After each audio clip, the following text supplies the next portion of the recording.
Scott, how have you been? Oh, good, good. I was just making some crackers that are keto approved. Ooh, Would you like to try some? I certainly would. I was pretty sure I wasn't going to get to have crackers again, so yes. Well, it's been 2 months now since your stay in the hospital where everything changed for you. Yeah, complete 180. Let's sit and you can try some crackers. And I think everyone would like to hear how you've been doing. Sure. We'll have a seat. I'm pretty excited to try these crackers, so let's do it. Just to let everyone know, you almost lost your life 2 months ago. Thankfully, you had a team of doctors who worked really hard to figure out what was going wrong in your body. This included 2 kidney dialysis and heavy antibiotics. Yeah, don't remind me. You were also advised that to keep your kidneys functioning correctly, you should not have sugar and you should stay on a low-carb diet as the body turns carbs into glucose. So how are you doing with this new way of eating? Not too bad. I've lost almost 20 pounds, so I can't complain about that too much. And I heard you had your ketones measured. Yeah, my ketones, they were 1.7, and from what I've learned, the higher the number, the better. Right. So the range is like 1.5 to 3.0? Yeah, I think so. So I'm right in there where I'm supposed to be. Great. Well, in researching this keto diet, it also has shown evidence of having benefits on reducing high blood pressure. Oh, nice. It can reduce your triglyceride levels, I definitely need that. raises the HDL cholesterol level, which is the good one. Ah, okay. So, Scott, what has been difficult to change about your eating habits? Well, not getting to just stop at fast food and having something quick to eat. There's a lot of cooking involved, so you have to plan for that. You have to check the ingredient levels, or excuse me, the ingredient list on everything because the levels of sugar are just ridiculous on everything. And so, as this YouTube channel is going to show, I'm learning what is healthy for all of us and how to prepare foods differently and using new food sources because I've always loved to cook, but now I'm having to relearn how to cook with new things. And you know what? By the way, these crackers are great. How did you make these? Hey, Scott, these are really easy. First of all, I make up baggies of the dry ingredients, and then I put them in the freezer. So I have 4 or 5 baggies of cracker ingredients ready to go. So when I need some crackers, I take a baggie out of the freezer, I add the fat and water, and bake. Wow. The ingredients are really easy too. Well, let me know. How are you doing it? Well, to make your baggies, one baggie would be 1/3 cup of almond flours. And then you're going to want to choose 4 different kinds of seeds. Ooh. This could be sunflower, pumpkin, chia, flax, poppy seed, or sesame. Oh, nice. So you choose 4 seeds and you do 1/3 cup of each of the seeds. So you have 1/3 cup of almond flour, 1/3 cup of each of the seeds. Nice. Then you put in a tablespoon of psyllium husk powder, 1 teaspoon of salt, and you put them in the freezer. Then when I'm ready to go, I take the baggie, put it in a bowl, and I melt 1/4 cup of saturated fat. This could be coconut oil or fats from animals such as butter. Remember the duck fat? Yes. We even saw buffalo fat in the grocery store. Yep. So try the different fats out. So you melt 1/4 of a cup, and then you add a cup of boiling water, and you stir it all together. And what happens is as it cools, it starts to get like a jelly-like substance. Whoa. And what makes this really easy is I have a tortilla press. Ah, very nice. So I cut these squares of parchment paper to fit the tortilla press. This saves a lot of time than using a rolling pin. I bet. So I put it on the tortilla press, I put a parchment paper over the top, and I press, and then I place the batter on a cookie sheet. I trim the sheets around the crackers so I can get more crackers on a sheet.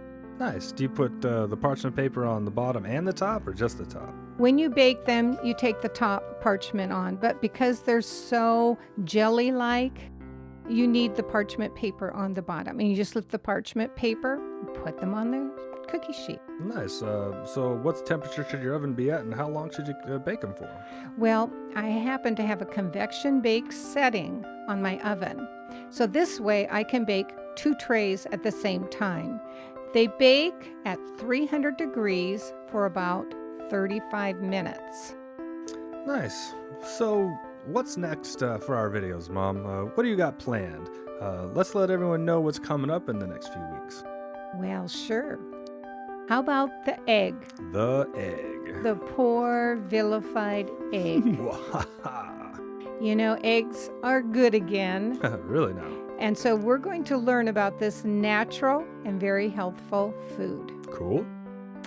Then I have a good friend who has a coffee roasting business, and she is going to teach us about bean selection and the roasting process. Also very cool. I have a collection of vintage to modern coffee appliances that I'm going to do a show and tell. Cool. Very nice. And you are going to drink a keto coffee. A keto coffee? Mm-hmm. Okay, not 100% sure on what that is, but I'm always down to try new stuff. And Scott, I hear you've been trying out making waffles. I love waffles. Yes, you are right on that.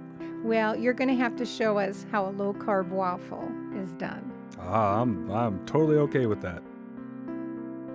So all you guys, I hope you come back each week, join us on the Kitchen Vet and see the eggs, see the waffles, and I think we got a whole bunch more coming too. So I look forward to seeing you guys. Hey everybody, I hope you guys all had a good week. Mine wasn't too bad. So over the next 4 episodes, I'm going to pick a verse that's associated to what's affectionately known as the Romans Road to Salvation. This week, we're going to start on the first one, which is Romans 3:23. Now, this is going to be pretty exciting, so I hope you guys hang around and check it all out. Let's begin. Again, Romans 3:23. For all have sinned and come short of the glory of God. Now, this is probably one of the toughest ones to deal with because nobody likes that word sin. You hear it and it's like someone jabbing you in the chest with their finger and judging you, and nobody likes to hear that. But we need to understand what it is. So let's take a look. Sin, defined. An immoral act considered to be a transgression against divine law. Okay, let's try to simplify that. Basically what it's saying is disobedience to God. Sin is disobedience to God. All right. Well, we've all heard about the 10 Commandments. Well, heard of them. We might not know exactly what they are. In case that's the case, let's refresh or learn what the 10 Commandments actually are. So they can be found in Exodus chapter 20, verse 1 through 17, or you can go to Deuteronomy chapter 5, 4 through 21. Let's begin. 1. Thou shalt have no other gods before me. All right, idolatry, no. Number 2, thou shalt not make unto thee any graven image. I think that also falls down under idolatry. Number 3, thou shalt not take the name of the Lord in vain. I think we all understand that clearly. Number 4, remember the Sabbath day to keep it holy. Day number 7, which is Saturday. Number 5, honor your mother and father. All right. Number 6, thou shalt not murder. I think that's the most obvious one of all. Hopefully you'd think we could all follow that one, but unfortunately, things happen. Number 7, thou shalt not commit adultery. That just hurts everybody, so yeah.